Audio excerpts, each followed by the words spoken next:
বৃহস্পতিবার রাত থেকে আমার হাজবেন্ড বলতেছিল যে সকালবেলা কোথায় যাবা, চলো তোমাকে নিয়ে ঘুরতে যাব। তো আমি বলছি যে না, আপনি যেখানে বলবেন সেখানেই নিয়ে যাব। কারণ এই কথা বলার একটাই কারণ, উনি যখন ওনার পছন্দ মতো আমাকে ঘুরতে নিয়ে যায়, তখন ওইখানে যাওয়ার পর আমি বলি তুমি এখানে নিয়ে আসছো কেন, আমি কি এখানে আসতে চাইছি? এই কথা শোনার ভয়ে সে আমাকে আগে থেকেই বলতেছিল তোমার ইচ্ছা মতো কোথায় ঘুরতে যাবা, চলো তোমাকে সেখানেই নিয়ে যাব। কিন্তু আমি তো বেডি মানুষ ভাই, কথা শোনানোর একটাও অপশন বাকি রাখি না। তাই আমি বলি নাই যে কোথায় ঘুরতে যাব। পরের দিন শুক্রবারে অনেক দিন পর, মানে অনেক অনেক দিন পর আমরা শুক্রবারে বের হয়েছি, কিন্তু কোথায় যাব কি করব সে আমাকে কিছুই বলে নাই। ও, আমি শুধু তাকে একটা কথাই বলছিলাম যে মাওয়া বাদে যেখানে ইচ্ছা আমাকে নিয়ে যাও, কারণ মাওয়া যেতে আমার ভাল লাগে না।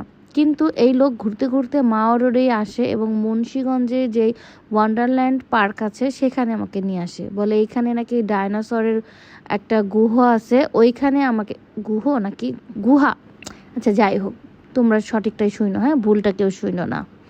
আগে শুক্রবার মানে ছিল আব্বু আম্মুর সাথে, ফ্যামিলির সাথে ওয়ান্ডারল্যান্ড, সংসদ ভবন, শিশু মেলা, শিশু পার্ক, এইসব জায়গায় ঘোরা।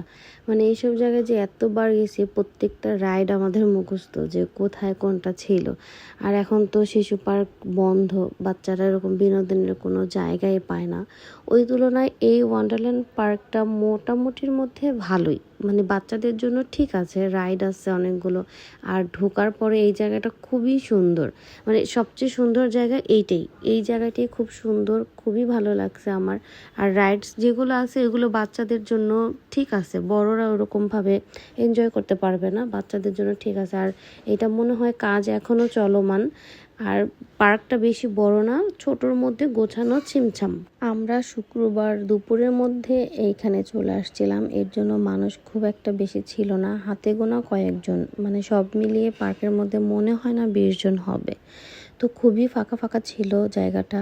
আমরা কোনো রাইডে উঠি নাই, শুধু আশেপাশে ঘুরে ঘুরে দেখতেছিলাম। আর ওইখানে ডাইনোসরের যেই গুহাটা ছিল সেইখানে আমরা গেছিলাম, তো সেখানকার ভিডিও তোমাদের দেখাবো। কিছুক্ষণ আগেই তো বললাম যে ওইখানে খুব একটা মানুষ ছিল না, তাই এইটার ভেতরে আমি আর আমার হাজব্যান্ডই প্রবেশ করি, মানে আমরা ছাড়া কেউ ছিল না। প্রথমে আমরা ঢুকতে খুবই ভয় পাচ্ছিলাম, কারণ পুরোটাই অন্ধকার। তারপর আমরা মোবাইলে ফ্ল্যাশ লাইট জ্বালিয়ে তারপর ঢুকছি, মানে এত অন্ধকার আমাদের ভয় লাগতেছিল। প্রথমে আমরা ঢুকতে ভয় পাচ্ছিলাম, আমরা ভাবছিলাম যে ভেতর থেকে হয়তো মুখোশ পরানো কেউ এসে চিৎকার দিয়ে হয়তো ভয় দেখাবে, এর জন্য আসলে ঢুকতেছিলাম না। পরে যেখান থেকে টিকিট কাটছে সেখানে যাই আবার জিজ্ঞেস করছি যে ভিতরে গেলে কি কেউ ভয় দেখাবে, বলছে না না আপনারা যান। তারপরে গিয়ে দেখি যে এরকম ডাইনোসর দিয়ে সাজানো একটা ঝর্ণা ছিল, গাছগাছালি ছিল, লাইটিং করা ছিল, ভালোই ছিল। তো সেখান থেকে বের হয়ে আমরা কিছুক্ষণ ছবি টবি তুলি। তারপরে এখানে প্লেন যাওয়া দেখতেছিলাম, মানে প্লেন ওরা দেখতেছিলাম, বাচ্চাদের সাথে গার্জিয়ানরাও উঠতেছিল, প্রেমিক প্রেমিকাও উঠতেছিল, হাজব্যান্ড ওয়াইফও উঠতেছিল, শুধু আমরাই বুড়া বুড়ি উঠি নাই। আমরা শুধু বসে বসে সবারটা দেখতেছিলাম। আর এখানে মনে হয় কোনো একটা ব্লগার ভিডিও করে, হয়তো বা সে এখানে ভিডিও করছিল, জানি না, চিনি না আমি ওনাকে। তারপরে আমরা এখান থেকে প্লেন ওরা দেখে তাড়াতাড়ি বের হয়ে আমরা আরেকটা পার্কে যাব, তো সেখানেও কি কি করেছি তোমাদেরকে দেখাবো। ওয়ান্ডারল্যান্ড থেকে ঘুরে বাড়ি ফেরার পথে আমরা আবার চলে আসি গার্ডেন পার্কে। এখানে ঢোকার পরে যেটা বুঝলাম যে শুধুমাত্র 2 জন এখানে যাওয়ার পরে মানে একদমই মজা হবে না, এটা ফ্যামিলি নিয়ে গেলে, একসাথে অনেকজন গেলে অনেক মজা হবে। কারণ এটার ভেতরে সুইমিং পুল ছিল, মানে ওয়াটার পার্ক ছিল। তো এইটার ওয়াটার পার্ক আর বাইরে যে রাইডসগুলো আছে এগুলো নিয়ে কয়েকটা প্যাকেজ আছে। তো ওই প্যাকেজের মাধ্যমে এখানে ঢুকলে অনেক ভালো, মানে অনেকগুলো মানুষ একসাথে গেলে ভালোই মজা করা যাবে, যা বুঝলাম আর কি। তো আমরা ভেতরটা কিছুক্ষণ ঘুরে এখানে আবার ওয়াটারল্যান্ড যেখানে ছিল সেখানে গেলাম, কিন্তু এখানে প্যাকেজ ছাড়া ঢুকতে দিচ্ছিল না, আর তখন এটা বন্ধ হওয়ারও সময় হয়ে গিয়েছিল। ওয়াটার পার্ক থেকে বের হয়ে আমরা কিছুক্ষণ বাইরে বসে থাকি, বাইরে যে রাইডসগুলো চলছিল সেগুলো দেখতে থাকি, দোলনায় উঠি।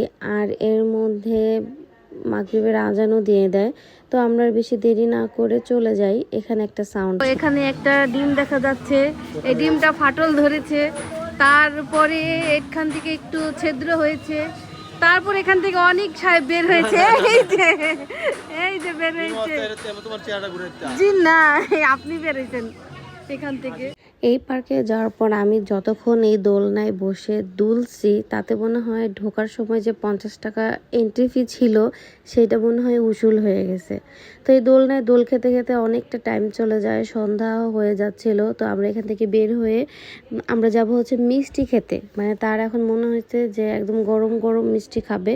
তো আমরা আরও 3-4 বছর আগে এখানে একবার মিষ্টি খাইছিলাম রাজেন্দ্রপুর, তো সেখান থেকে আবার মিষ্টি খাওয়ার জন্য আমরা এখানে চলে আসি। আমরা এখানে কালো জাম আর যে সাদা যে মিষ্টিগুলো আছে এগুলো খেয়ে দই খেয়ে আমরা চলে আসি বাসার কাছে।